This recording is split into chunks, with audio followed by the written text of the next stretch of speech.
Avertissement. Hello, je suis Aurélie, je suis un robot. Mon rôle aujourd'hui consiste à vous avertir que ce que vous allez entendre et regarder ici peut, selon votre esprit, remettre en question une grande partie de l'enseignement et de l'éducation de base que vous avez reçu de votre enfance à aujourd'hui. Si vous vous sentez OK ou pas pour découvrir cette voie nouvelle, prenez plaisir ou faites l'effort de lire ce message, vous vous serez enrichi. Ce qui est sur la progression de l'humanité va vous amener à de profonds changements et remises en question. Bonne aventure. Tout d'abord, avant de vous quitter, faisons juste un petit état des lieux et de la situation. Il y a deux courants de croyances et par là même deux modes de comportement. Une grande partie de l'humanité croit que son existence est le résultat d'un caprice ou de la volonté d'un ou de plusieurs dieux immatériels circulant dans le vide sidéral. Une autre partie de l'humanité préfère croire en un accident chimique sur la planète Terre où des atomes, des molécules se sont rencontrés par hasard et ont formé les premières briques de la vie, briques qui se sont organisées spontanément et ont évolué pour devenir de l'herbe, des moucherons, en fait, des premières formes de vie, pour terminer leur transformation en êtres humains capables de se reproduire et de vivre en société. En résumé, Dieu, avec une soumission et une crainte de l'au-delà, une vision mystique, ou l'évolution, synonyme de compétition. Ici, la vie est un combat où l'on doit sortir vivant, sinon on disparaît. C'est la création inévitable d'un climat de guerre et d'un esprit de destruction. Si l'on veut survivre, il faut réduire l'autre à l'esclavage ou l'anéantir. Tant que l'humanité était composée d'êtres primitifs sans moyen d'éradication, elle ne risquait rien dans son ensemble. Aujourd'hui, ces êtres humains sont toujours des primitifs, mais détiennent des moyens dévastateurs. Leur progression mentale n'a pas suivi la progression scientifique, et de ce fait, l'humanité est en danger. C'est maintenant qu'elle a besoin d'une éducation corrective, mais qui pourra la lui donner? L'absence de Dieu est flagrante et de ce fait indique qu'il faut chercher une solution de sauvegarde ailleurs. Quant au hasard, il n'a pas encore présenté de solution. L'être humain n'est pas que crétin, imbécile, violent, imbu de sa personne, dominateur, voire prédateur. Il est aussi un être fantastique, qualité qu'il n'ose pas exprimer afin de ne pas passer pour faible vis-à-vis de l'autre. Il est capable de bienveillance, de générosité, de quête de paix et d'amour. Il est aussi scientifique. Il a des rêves pour se dépasser. Il a créé d'innombrables instruments pour son bien-être, son plaisir, pour satisfaire sa paresse naturelle. Il est aventurier et l'inconnu est tentant pour lui. Aujourd'hui, il ressent l'appel de l'espace, celui de l'infiniment grand. Il commence aussi à s'aventurer dans l'infiniment petit et apprend à créer la vie. D'ici peu, il va réussir à conjuguer les deux, création et exploration spatiale. Il aura envie d'aller créer la vie sur d'autres mondes. Il voudra devenir Dieu créateur. C'est maintenant qu'il lui faut un guide expérimenté à ses côtés pour réussir ce deal. Car s'il ne change pas ses comportements belliqueux, il ne pourra pas sortir de son système solaire. Car ce qu'il ne sait pas, c'est que toute civilisation qui s'est donné les moyens de partir dans l'espace ne peut le faire que si elle a maîtrisé les démons destructeurs qui l'habitent. Esprit de domination, colonisateur et prédateur, violence, égoïsme. Elle s'autodétruit avant. Le guide indispensable pour accompagner l'humanité dans son projet de créateur est là, à ses côtés, et ce, depuis la naissance de l'humanité. Ce guide expérimenté a perçu que le moment fatidique et incontournable était arrivé pour entrer en scène, car le danger est proche. Rappelez-vous, le 6 août 1945, 237 062 morts en 3 secondes. Quelques jours plus tard, même crime contre l'humanité. Environ 80 000 tués en quelques secondes. À cela s'ajoutent des milliers de blessés et de malades. Oui, l'humanité est devenue folle. Elle prépare, par cette mauvaise utilisation de la science, son autodestruction. Il est temps d'intervenir. Il lui faut de nouveau un envoyé céleste qui, cette fois-ci, va tout révéler, comme il a été annoncé par ses prédécesseurs que nos ancêtres ont appelés les prophètes. Le 13 décembre 1973, 28 ans après sa conception, un jeune homme ressent une envie irrésistible, sans trop savoir pourquoi, de se rendre au cœur d'un ancien volcan de la chaîne des montagnes du Massif central, près de Clermont-Ferrand en France. Arrivé là après quelques instants, il voit descendre du ciel un engin silencieux. Il arrive dans sa direction et s'immobilise au-dessus du sol à quelques mètres de lui. C'est ce que l'on appelle communément ici une soucoupe volante. Une trappe s'ouvre, un petit être humanoïde d'1,20 m descend et s'approche de lui. Il lui adresse la parole en français et l'appelle par son nom. Il lui dit « Je vous ai fait venir ici aujourd'hui pour vous confier une mission très importante. » Il l'invite à monter à bord de cet engin. Et pendant plus d'1 heure, le petit être va lui confier un message bouleversant. Message qu'il devra transmettre aux humains de la planète. Pendant 6 jours, le jeune homme devra revenir en ce lieu à la même heure pour entendre progressivement la totalité de ce message. Ce rendez-vous et ce message ne devront pas être révélés à quiconque tant que la totalité ne sera entendue, comprise et retranscrite par ce jeune et nouvel ambassadeur de cet extraterrestre. Que contient donc ce message si bouleversant? Après 6 jours de rendez-vous avec ce visiteur de l'espace qui se nomme Yahvé, ce nouvel ambassadeur de cet extraterrestre reçoit le nom de Raël. Il voit s'envoler une dernière fois l'engin transportant le visiteur céleste. Il repart une nouvelle fois chez lui, comme après chaque rencontre, et poursuit son écriture pour retranscrire ce qui lui a été révélé. La vie sur Terre a été créée scientifiquement il y a des milliers d'années par des équipes de savants et d'artistes qui n'étaient pas autorisés à pratiquer ces expériences sur leur monde. En effet, les habitants de leur planète avaient subi de gros accidents issus de ces expériences et avaient demandé à leur gouvernement d'interrompre là, sur leur monde, ce type de travaux.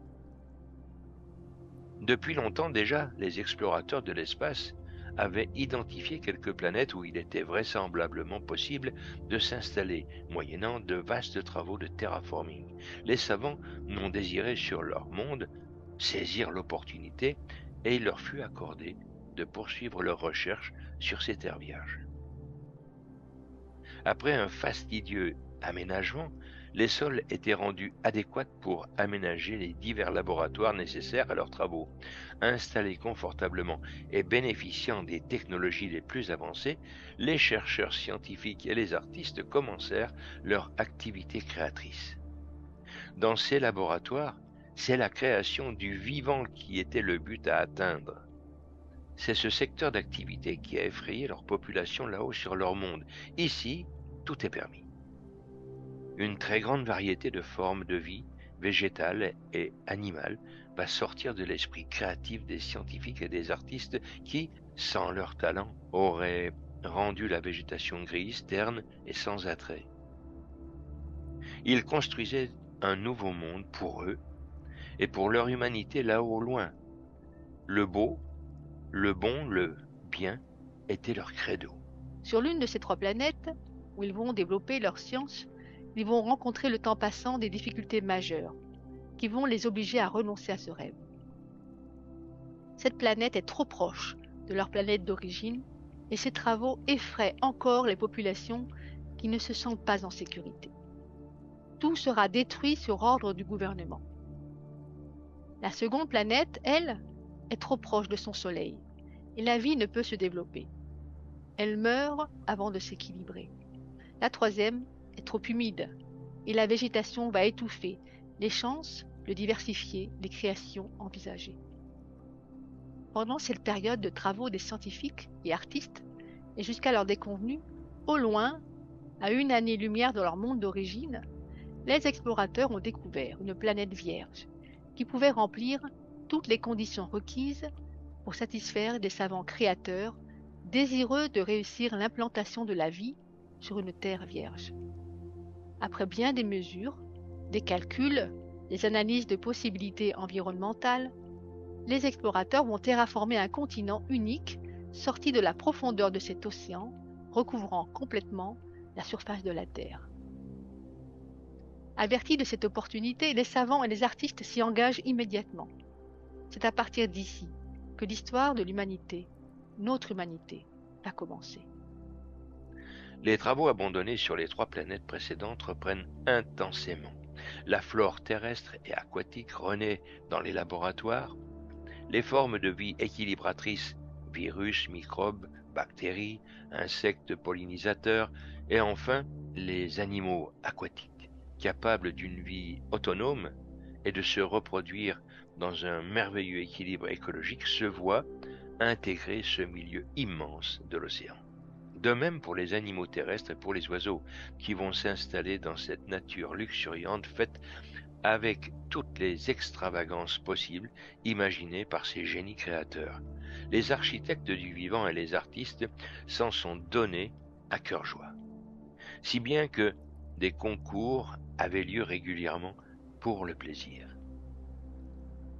Réussissant tout ce qui était possible, certains groupes un peu révolutionnaires et intrépides ont ressenti l'envie de créer des êtres humains artificiels.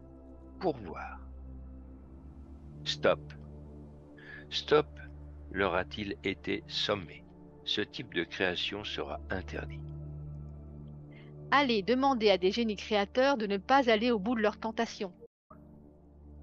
C'est impossible. On ne peut arrêter la science. Si ce n'est pas moi, ce sera un autre aujourd'hui dans le temps. Alors, dans le plus grand secret, cette équipe, représentant chacune des provinces de leur monde, maintenant implantées sur le vaste continent, vont s'attacher très discrètement à tenter l'expérience, la création d'êtres humains. Après un certain temps, l'expérience fut concluante. Il y a très longtemps, à la date que l'on pourrait situer à notre premier dimanche d'avril, le premier être humain sortit d'un des laboratoires secrets.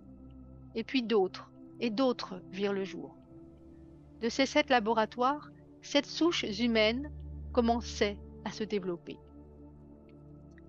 La réussite était totale. Ces êtres étaient autonomes, capables d'entraide. Ils vivaient ensemble en petites communautés et cherchaient à plaire à leur créateur en tout respect. Ils recevaient l'affection de ceux qui venaient du ciel et qui les avaient créés à partir du sol de la terre. Un tel secret ne pouvait être gardé longtemps. Alors il fallut subir la colère des autorités et des peuples de leur monde. Il fallut aussi des défenseurs de ces humains artificiels et bon nombre de preuves que cette création était naturelle et qu'elle ne mettait pas en danger les scientifiques et les artistes sur la Terre. Il fut accordé par le gouvernement le droit d'existence à ces chimères à condition qu'elles ne reçoivent aucune connaissance scientifique leur donnant la possibilité de devenir un danger et restent des sujets de laboratoire. Le temps passa et des unions entre créateurs et humains terrestres eurent lieu, donnant naissance à des enfants exceptionnels et aussi des avantages ici et là au sein des tribus humaines naissantes. Comme tout premier-né, les humains vont bénéficier de l'innocence et de ce que l'on peut appeler l'incompétence parentale. Ils vont se jouer de leur créateur en utilisant des sciences interdites pour dominer leurs semblables. Il est dit dans l'histoire que Caïn tua Abel. De ce moment, l'histoire de l'humanité va changer et va prendre des chemins difficiles et douloureux. Les créateurs ayant appris longtemps après la création scientifique de ces 7 souches, qu'ils ont eux-mêmes été créés scientifiquement par d'autres extraterrestres, comprennent que les humains ont un chemin initiatique à entreprendre seuls. Ils doivent arriver à la maturité et devenir une population planétaire comme la leur, et comme toutes les civilisations abouties dans l'univers infini. Les créateurs décident alors de quitter la Terre, de nous laisser prendre notre destin entre nos mains, puisqu'il en est ainsi dans tout l'univers. Le créé, devenu adulte, tente de vivre par lui-même et atteint, s'il le mérite à son tour, le niveau de créateur. À ce moment du parcours, les créateurs retournent sur leur monde d'origine et confient la planète Terre à leurs enfants. L'harmonie entre les individus et les peuples, le pacifisme inconditionnel, le respect absolu de la vie, la bienveillance, la gentillesse, l'entraide et la coopération, ce sont des attitudes et des comportements que chaque civilisation naissante doit acquérir durant tout son parcours initiatique, de génération en génération, et ce pour atteindre le niveau d'acceptation de son entrée dans le cercle des civilisations extraplanétaires. Ceux qui sont venus du ciel pour créer la vie sur Terre ne nous ont pas abandonnés. Ils veillent sur nous depuis notre indépendance et nous envoient des guides à chaque époque ou étape difficilement franchissable pour que nous puissions négocier avec succès chacun de ces virages. Ceux qui sont venus du ciel, appelés par nos ancêtres Elohim en hébreu, ou Dieu, ou les dieux, selon les quartiers de la planète, où l'être humain, plus ou moins primitif, comprend l'histoire de l'humanité, ces Elohim espèrent maintenant nous voir franchir cette étape cruciale et très sélective. Il y aura une suite ou pas. Nous sommes arrivés aujourd'hui à l'époque où nous pouvons comprendre cette révélation que Yahvé a remise à Raël le 13 décembre 1973. Nous entrons dans l'âge de l'Apocalypse, âge de la révélation, âge où l'être humain s'apprête à prendre le relais de l'aventure. Nous commençons à apprendre la création de la vie. Nous envisageons d'explorer l'espace pour y découvrir d'autres civilisations et d'autres terres exploitables. Nos scientifiques et quelques philosophes commencent à parler et à penser infini. L'entrée dans l'ère de la singularité s'est ouverte et nous regardons avec ébahissement, inquiétude, voire peur réelle, le monde dans lequel nous nous engouffrons. Il y a tout à apprendre et à remettre en question. Notre éducation commence non seulement pour nos enfants, mais aussi pour nous, les adultes. Prêts à retourner à l'école? Mais quelle école? Oui, quelle école? Peut-être, pourquoi pas, commencer par l'université du bonheur. Ensuite, entrer à l'université que les Elohim mettront à disposition en leur ambassade, où ils viendront enseigner comme ils le font chez eux, c'est-à-dire à partir d'une intelligence artificielle reliée au cerveau de l'étudiant. Alors, édifions au plus vite leur ambassade et apprenons avec eux